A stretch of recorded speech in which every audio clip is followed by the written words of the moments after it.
All right, why don't we start with the Secretary General, since he's my boss. This morning, the Secretary General delivered remarks via video at the Clean Energy Ministerial meeting, which is taking place in Santiago in Chile. He stressed the crucial role of the energy sector in cutting global emissions by 25% from 2030 from 2010 levels and achieving net zero emissions by 2050. The Secretary General said that phasing out coal is the single most important step to get in line for the 1.5-degree goal of the Paris Agreement. Countries must shift fossil fuel subsidies to renewable energy, he said, adding that net zero emissions electricity system must be the norm in advancing economies by 2035 and globally by 2040. The Secretary General said that every sector, including steel, cement, and shipping, must have an action plan to be net zero by 2050. He also pointed out that if the shipping sector were a country, it would be the world's 6th largest greenhouse gas emitter. That text was shared with you. And just a quick onward note on climate.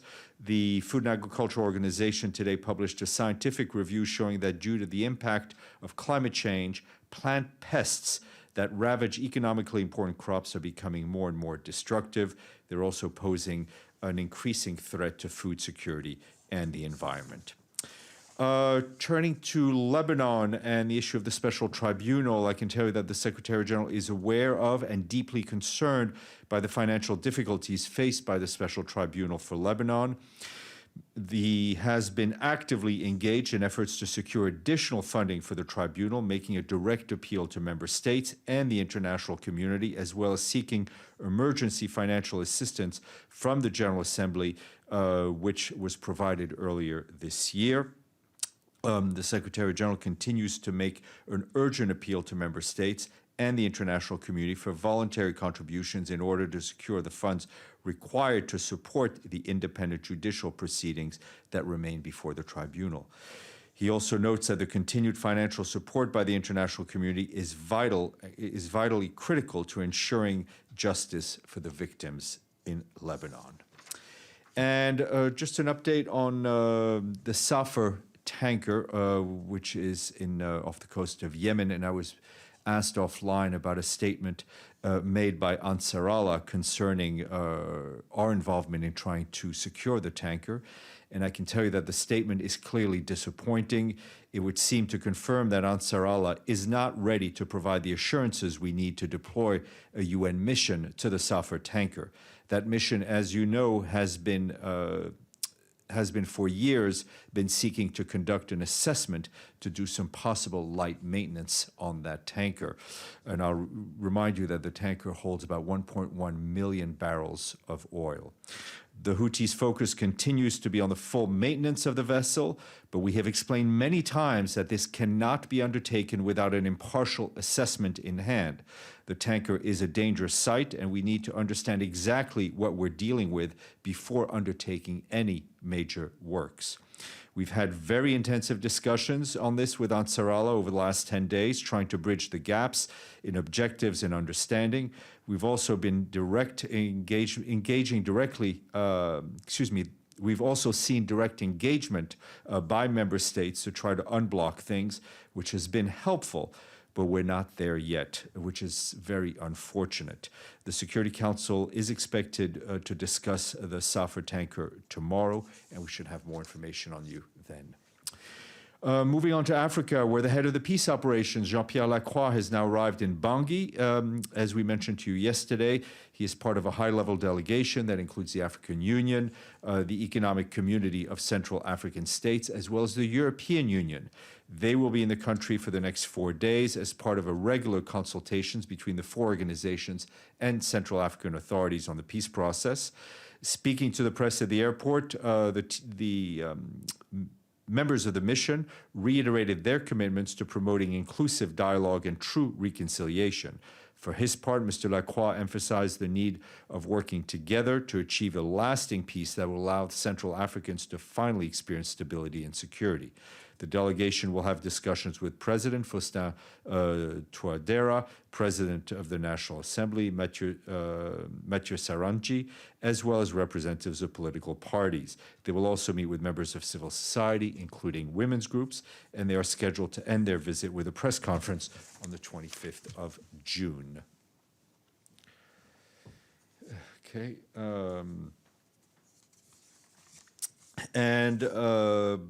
Benno, I assume Benno is on screen somewhere. You had asked me about the Libya Conference. The Secretary General will address the Berlin Conference in Libya on June 23rd via video conference, and his special envoy for Libya and also head of the UN support mission in Libya, Jan Kubiš, will participate in person. The conference will be an important opportunity to bring the international community together to take stock of the current situation in Libya and offer support to the Libyans with regard to preparations for the conduct of national elections, which, as you know, are scheduled for December 24th of this year. The withdrawal of foreign forces and mercenaries from the country, as well as step forwards towards the reunification of key Libyan institutions, will be a focus of the conference. And you will see that yesterday evening or afternoon, we issued a statement on the Democratic Republic of the Congo, in which the Secretary General strongly condemned the attacks by suspected members of the ADF, the Allied Defense Forces in the eastern part of the Congo.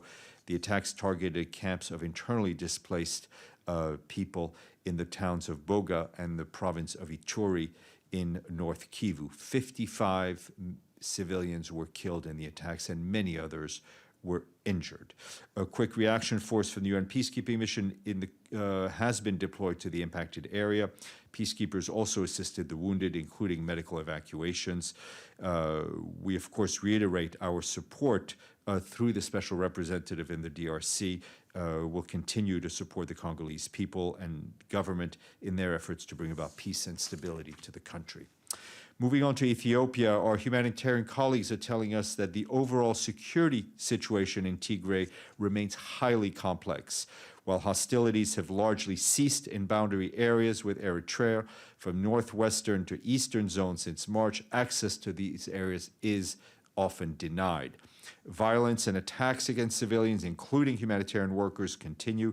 Last Friday, a humanitarian worker working with an NGO was killed in a crossfire in an attack outside of the government buildings in Adigrat town in eastern zone of Tigray. Since the start of the conflict, 9 aid workers have been killed in Tigray, all Ethiopian nationals. Our humanitarian colleagues also tell us that the levels of food insecurity and malnutrition remain alarming. Health facilities continue to receive and treat survivors of gender-based violence throughout the region, with 1,288 official cases reported between February and April. From March 27th to the 31st, UN agencies and our partners reached more than 2.8 million people and out of the targeted 5.2. With food assistance, to date, about 430,000 people, which is only 15% of the targeted 3 million people, have been reached with emergency shelter and non-food items. We and our humanitarian partners are gradually scaling up the response, but not yet keeping pace with the mounting needs. This is due to a combination of access constraints, insufficient communications capacity, bureaucratic impediments, and, as always, lack of funding. I understand Mr. Lowcock will be briefing the Council in the next few days on Tigray.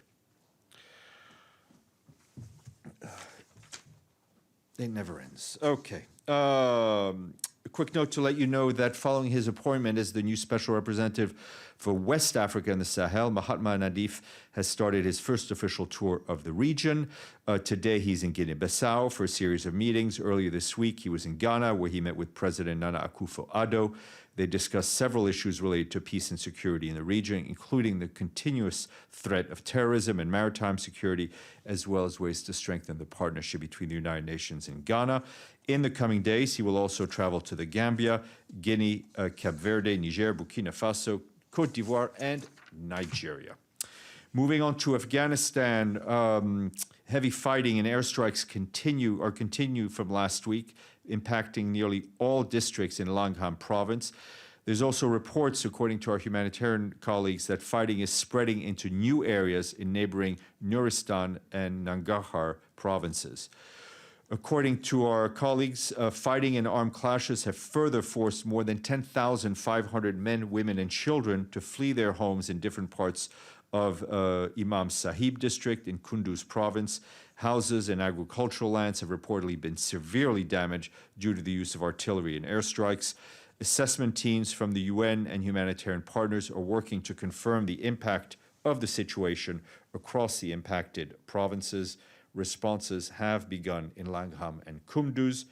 In 2021, almost 116,000 people have been displaced by conflict in Afghanistan, while close to 5 million people remain protracted displacements since 2012.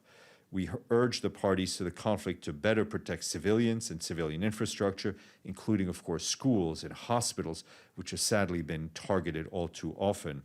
This is in compliance with international humanitarian law.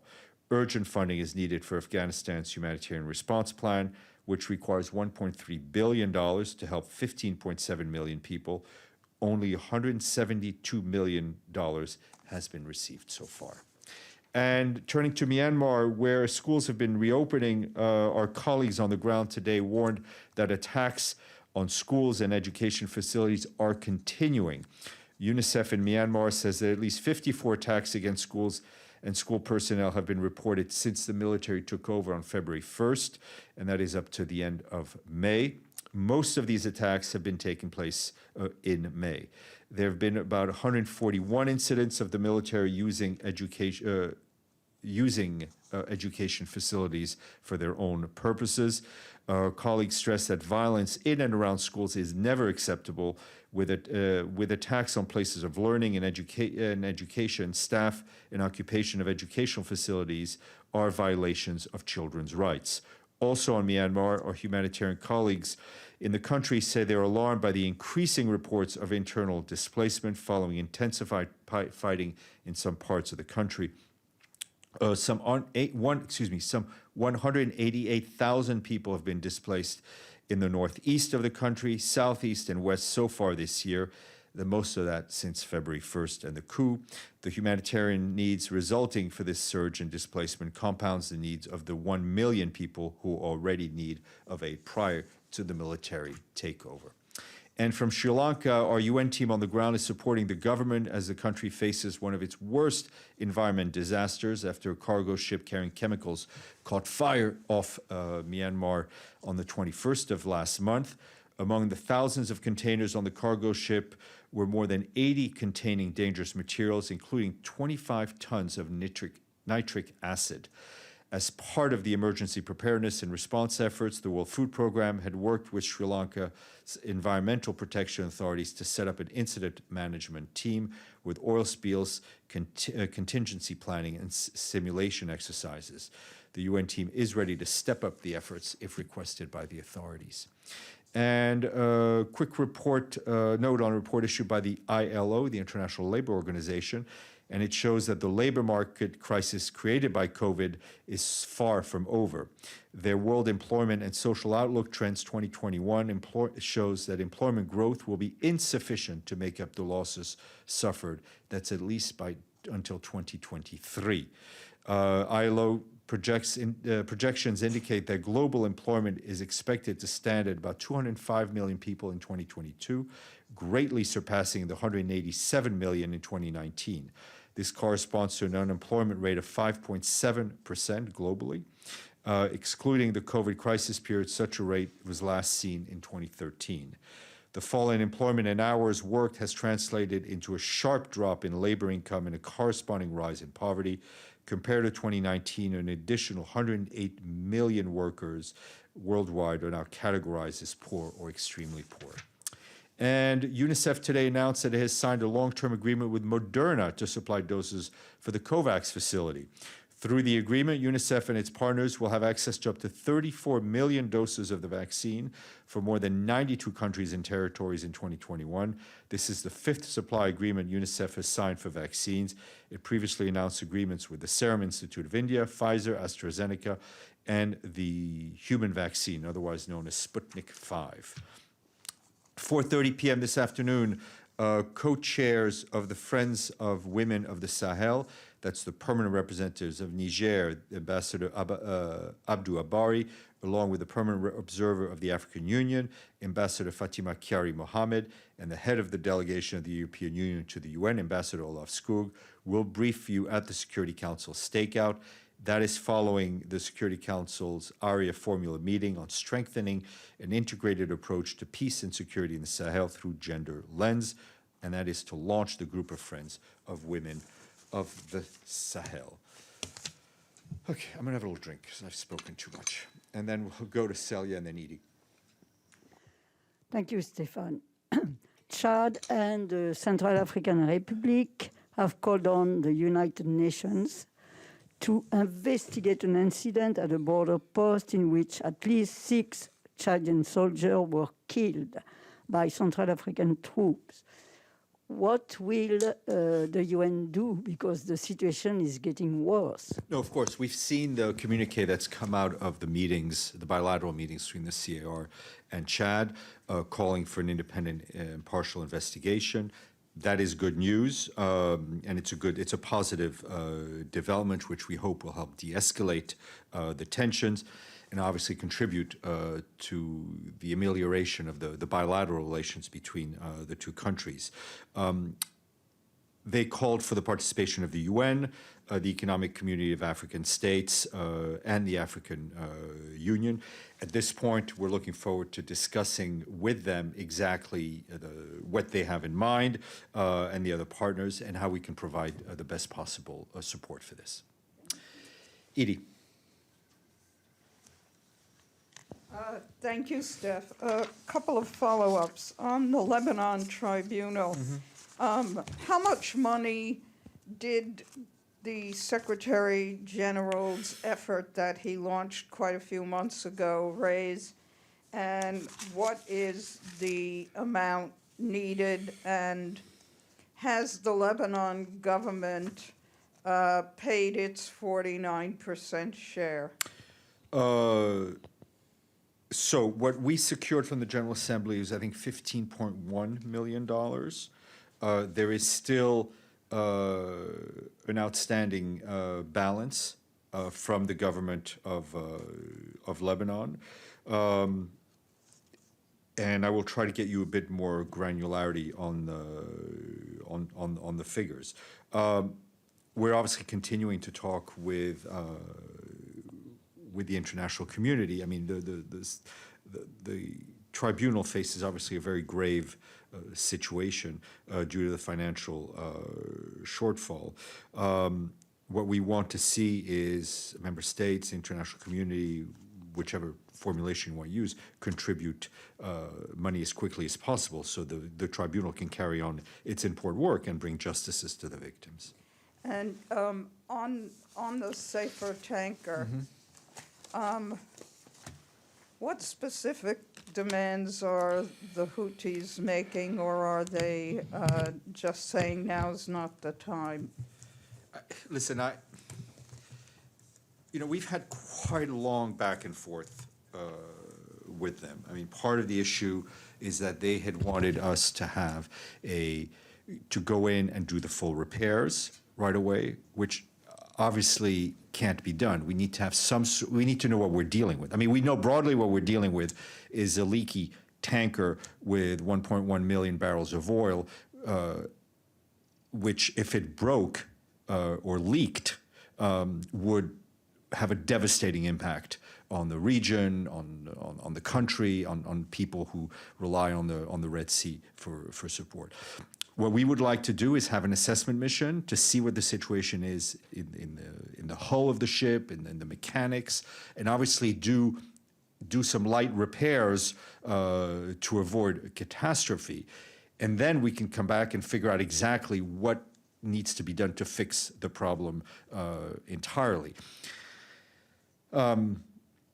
That's what we want to do. They're asking for other things. We've had issue with insurance certificates and other letters. Those things, I'm sure, can be overcome at some point, but there still remains a gap. We are committed to continuing discussions on this issue. Yes, sir.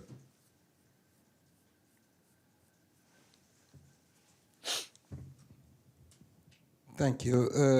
Abdullah Imasi from Al Hura. Stéphane, next month, Bab el Hawa, the last remaining border crossing between Turkey and Idlib, might close as Russia plans to veto the extension to UN. And as you know, Stéphane, the US Ambassador Linda Thomas-Greenfield is visiting Turkey to discuss this issue.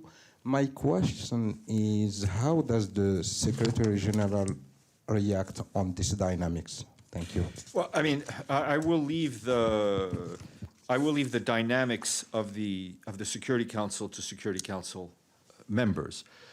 What we have said over and over again is that that border crossing, that cross-border is critical to our humanitarian operations. We very much hope that it will continue to operate, and we, I think, made that clear, very clear publicly over and over again.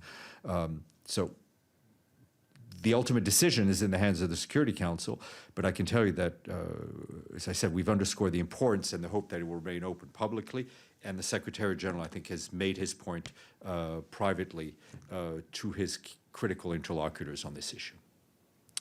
All right, let's see. Iftikhar, I think you have a question. Thank you, Steph. In your opening remarks, you referred to the escalating violence in. Sorry, we've lost you. We've lost you, Iftikhar. You talked about escalating violence, but sadly that covers a lot of places. So, Iftikhar, can we try again? Sorry, go ahead. Go ahead, Iftikhar. Steph, I asked you about the escalating violence in Afghanistan, as you mentioned in your opening remarks. Can you hear me? Go ahead. Okay. In your opening remarks, you referred to the escalating violence in Afghanistan and the UN efforts to alleviate the situation. But is there any progress on the resumption of peace process? I mean, the Istanbul conference that was supposed to be held after Ramadan. I mean, what I can tell you is that we are continuing to engage with relevant parties. Jean Arnaud, I think, as we had mentioned to you, was talking to permanent representatives in New York. He's increasing his engagement, and we expect him to travel to the region soon. Okay. Benno.